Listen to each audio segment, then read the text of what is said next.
वैसे तो official eliminator Chennai में खेला जाना है, लेकिन भाई एलिमिनेटर से पहले एलिमिनेटर धर्मशाला में होगा, जहां पंजाब और राजस्थान आमने सामने होंगे। और हमारे सामने मौजूद है पूर्व भारतीय ऑलराउंडर यूसुफ पठान। समय देने के लिए शुक्रिया यूसुफ।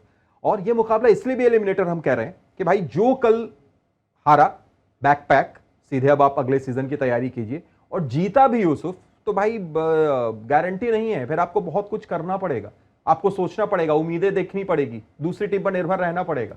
बिल्कुल सही कहा कि एक टीम बैग पैक करके जाएगी, लेकिन यहाँ पे दोनों टीम बैग पैक करके ही रखेगी, क्योंकि जिस तरह का मैच खेले हैं दोनों दोनों अच्छे सिचुएशन में थे, लेकिन जहाँ से वो मैच हारे और जिस तरह से मैच हारे, तो उसकी बदौलत ये दोनों को मेरे ख्याल से तभी बैग पैक करना स्टार्ट कर देना चाहिए था। लेकिन देखिए, उम्मीद है, उम्मीद कायम रहनी चाहिए और उम्मीद के साथ साथ अच्छी क्रिकेट खेलनी चाहिए और प्लानिंग बेहतर होनी चाहिए, प्लानिंग अच्छा होना चाहिए टीमों का। और जो प्लानिंग से आप जाते हो तो कभी कभी आपको चेंज भी करने पड़ते हैं, लेकिन अच्छे के लिए आपको वो चेंजेस होने ज़रूरी है और प्रोएक्टिव होना बहुत ज़रूरी है। बिल्कुल सही कहा आपने। और जिस तरफ आपने कहा ना यूसुफ, उधर भी आएंगे, लेकिन उससे पहले पंजाब और राजस्थान के फैंस के लिए यह ग्राफिक्स देखना जरूरी है, जहां पर समीकरण पता चल जाएगा। देखिए भाई, समीकरण यह है कि धर्मशाला में दोनों टीमों को जीत जरूरी है। उसके बाद बेंगलुरु दो में से कम एक हारे, या तो फिर वो हैदराबाद से हारे या फिर गुजरात से हारे, कोलकाता और मुंबई को भी हार मिले, और अंत में पंजाब और राजस्थान का यह जो मुकाबला है, वो जो हारेगा वो तो बाहर जाएगा, दूसरी टीम बैकपैक भी कर रही होगी, जैसा आपने कहा। लेकिन यूसुफ, जहां पर आप आ रहे थे दिल्ली के खिलाफ पंजाब, ऐसा लग रहा था कि भाई मैच में बने हुए हैं।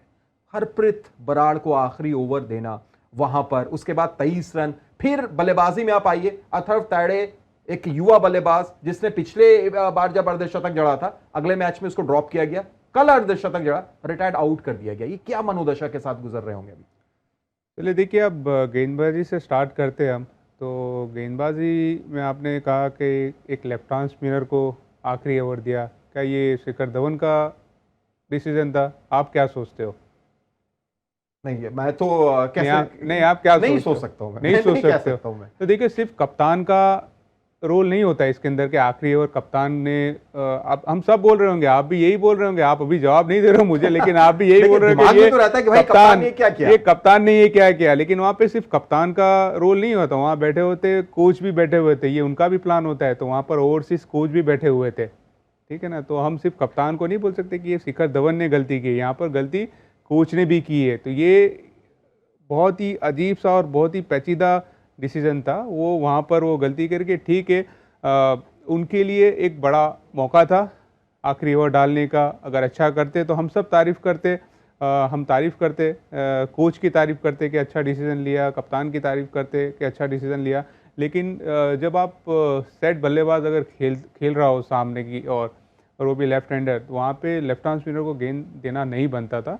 वहाँ पे उनसे वो गलती हुई। उसके बाद आपने कहा कि बैटिंग में तायडे को रिटायर्ड आउट करवाया। तो देखिए, एक सेट बैट्समैन था वहाँ पर, विकेट बहुत अच्छी थी, अच्छा समय बिताया था उन्होंने वहाँ पर, और उनको पता था ग्राउंड के एंगल्स होते हैं कि जब आप बैटिंग करने जाते हो तो आपको आइडिया होना ज़रूरी होता है कि भाई आप कौन सी गेंद कहाँ पर खेलते हो, विकेट का पेस का साथ उसको खेलना बहुत ज़रूरी होता है। और वो सेट बल्लेबाज थे, वहाँ से उनको रिटायर्ड आउट किया मेरी समझ के बाहर था कि क्यों आउट किया, क्या वो क्रैम्प आ रहे थे उनको या कोई इंजरी हो गई थी उनको।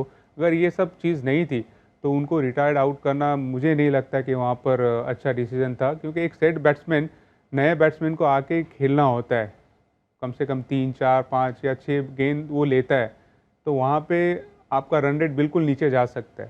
लेकिन जब सेट बैट्समैन खेल रहा होता है तो कंटिन्यू करता है, वो अपना जो रन रेट बढ़ाने का जो तरीका है उसको अपने हिसाब से बढ़ाता है वो। बेशक बेशक। और दूसरी टीम की तरफ रुख कर रहे हैं जो राजस्थान है यूसुफ, देखिए बड़ी धमाकेदार शुरुआत इनकी हुई। पहले 5 में से 4 मैच में इन्हें जीत मिलती है, फिर गाड़ी इनकी थोड़ी सी लड़खड़ाती है, और अगले 8 में से 6 मैच ये हार जाते हैं। वो भी तब जब यशस्वी जायसवाल जैसा खिलाड़ी 575 रन आपके पास बना के दे रहा है, और जॉस बटलर है, संजू सैमसन है, ये तीनों अकेले करीब करीब 63% रन बना रहे हैं। अगले 8 मैच में 6 हार। देखिए, बहुत अच्छी शुरुआत की थी उन्होंने वहाँ पर, उनके पास अच्छे पावर प्ले खेलने वाले बल्लेबाज है, मिडल ऑर्डर में अच्छा खेले, पावर प्ले अच्छा खेले बैटिंग में, प्लस उनके पास अच्छा गेंदबाज है जो पावर प्ले में विकेट निकाल के दे रहा था उनको, और उन्होंने विकेट भी निकाले, मैचेस भी जीत रहे थे वहाँ पर। फिर मेरे ख्याल से उन्होंने गड़बड़ स्टार्ट हुई जब बोल्ट को उन्होंने एक मैच में बिठाया और उसके बाद एडम ज़म्पा को लेके आए थे। वो मैच हार गए। बोल्ट को खेल लगाने के बाद नहीं खेल लगाया, उसके बाद वो मैच हारे। उसके बाद देखिए जो मोमेंटम उनको मिला था वहाँ से फिर वो मोमेंटम बिल्कुल पीछे की तरफ जाता नज़र आया उनसे, और वो फिसलते गए और फिर कमबैक करना बहुत मुश्किल हुआ। और हमेशा आपके पास जब मोमेंटम होता है ना, तो आप वही मोमेंटम के साथ टूर्नामेंट ख़त्म करना चाहते हैं। ठीक है, आपको कंफर्म हो गया कि हम क्वालिफाई कर गए, उसके बाद आप चेंजेस करते हो कि भाई ठीक है, आप किसी प्लेयर्स को देखना चाहते हैं या अपॉर्चुनिटी देना चाहते हैं तो आप वो कर सकते हैं। लेकिन क्रूशल मैचेस में आप बहुत ज़्यादा बदलाव करना नहीं चाहते कि भाई पहले हम क्वालिफाई करें, उसके बाद हम देखेंगे किस तरह से होगा। देखिए अभी जो पॉइंट टेबल है, अभी भी हमें ये पता नहीं है कि 3 टीमें कौन सी श्योर कंफर्म है। एक टीम कंफर्म है, लेकिन अभी भी एक दूसरे के ऊपर निर्भर है सारी टीमें, और हम भी वैसे ही है कि हाँ ये हारेगी तो वो आएगा, वो जीतेगा तो वो आएगा, इसको अपॉर्चुनिटी मिल सकती है। तो ये सारी चीज़ें अभी भी वही नज़र आ रही है। तो ये दर्शाता है कि जब आपके पास मौके हैं तो आप पूरे मौके वो दोनों हाथ से लेने चाहिए। बिल्कुल, आप दूसरे पर आश्रित रहेंगे तो फिर चीजें आपके हाथ से तो आउट ऑफ कंट्रोल हो जाती हैं। बिल्कुल आउट ऑफ कंट्रोल हो जाती है, और फिर आप अपने आप पे क्वेश्चन करने लगते हो कि हम अच्छे क्रिकेटर नहीं है या अच्छी टीम नहीं है, हम एज ए टीम हम लोग अच्छा नहीं खेले, या वो क्वेश्चन आने लगते हैं जब आप दूसरी प्लेयर्स के ऊपर निर्भर रहते या दूसरी टीम के ऊपर निर्भर रहते। यूसुफ, धर्मशाला में ये मुकाबला एले करो या मरो का, राजस्थान ने जैसा आपने खुद कहा कि कई गलतियां उन्होंने की थी, ट्रेंट बोल्ट इस पिच पर जहां पर बड़ी तेज गेंदबाजों को मदद मिल रही है, आप देख रहे हैं उनको ज़ैम्पा की जगह कुछ और बदलाव? नहीं, देखिए ट्रेंट बोल्ट को खेल लगाना चाहिए इस विकेट पे, तो 100% खेल लगाना चाहिए, क्योंकि उनका स्विंग होता है और ये विकेट स्किड होती है। यहाँ पे मौसम ठंडा है तो आपको स्विंग देखने को भी मिलेगा। तो ये पहले, और कल हमने खलील का भी देखा था कि खलील अहमद ने नए बॉल पे लेफ्ट आर्म फास्ट बॉलर है वो भी, दोनों और गेंदबाजी की उन्होंने इन स्विंग भी देखने को मिली, आउट स्विंग भी देखने को मिली। वहाँ पर 2 ओवर में उन्होंने कुछ ज़्यादा रन दिए नहीं, और प्रेशर बिल्कुल 2 रन दिए और प्रेशर बना के रखा था। तो यहाँ पर ज़्यादा एक्सपीरियंस प्लेयर है ट्रेंट बोल्ट खलील अहमद से, लेकिन जितना एक्सपीरियंस उन्होंने बेहतर गेंदबाजी की, और अच्छा लगा देख के उनको एक भारतीय गेंदबाज इस तरह की बॉलिंग करे। और साथ साथ में ईशांत शर्मा को भी देखा विकेट चटकाते हुए, और पावर प्ले में देखिए वो 200 से ज़्यादा रन कर रहे थे और पहला ओवर मैडन डाल दिया, ठीक है, तो आपको 19 ओवर में वो रन करने पड़े। तो यहाँ पर ट्रेंट बोल्ट ये काम कर सकते हैं और विकेट भी चटका सकते हैं, और उन्होंने कई बार ऐसा हुआ है कि पहली ओवर में विकेट भी निकाले और मैडन ओवर भी डाले।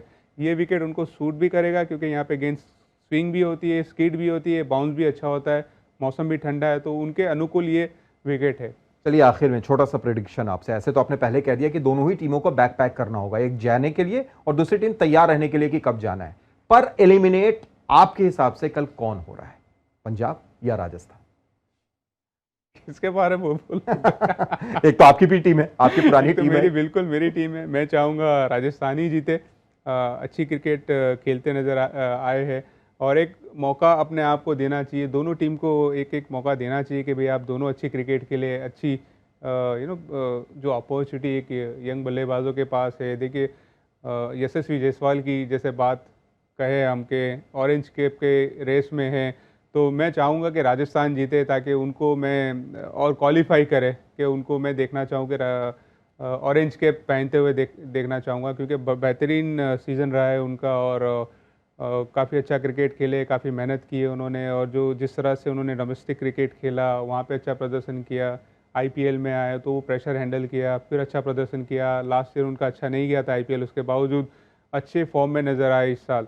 तो मैं चाहूँगा कि राजस्थान जीते, अपने आप को एक मौका दे, जीत के एक मौका दे, कि ताकि दूसरी टीम कोई हारती है या कुछ होता है तो बैठ के कम से कम वो तो देखे, कम से कम सीखे कि अगली बार जब हम इस सिचुएशन में नहीं आना चाहिए। अगर हमें मौके मिले तो हमको पहले ही जो पॉइंट है वो बटोर लेने चाहिए, और आखिर में किसी और टीम के सहारे हम क्वालिफाई करें, ये चीज़ ना हो।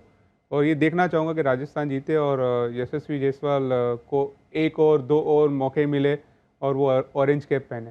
चलिए बिल्कुल कुछ ऐसी उम्मीद रहेगी, और सिर्फ ऑरेंज कैप नहीं बल्कि यशस्वी अगर 42 रन बना लेते हैं तो अनकैप्ड एक खिलाड़ी होते हुए एक सीजन में सबसे ज्यादा रिकॉर्ड 616 रन का शॉन मार्श का, उन्हें भी पीछे छोड़ देंगे। शुक्रिया यूसुफ जुड़ने के लिए, बातचीत के लिए। आप देख रहे थे ESPN cricket info T20 time out Hindi.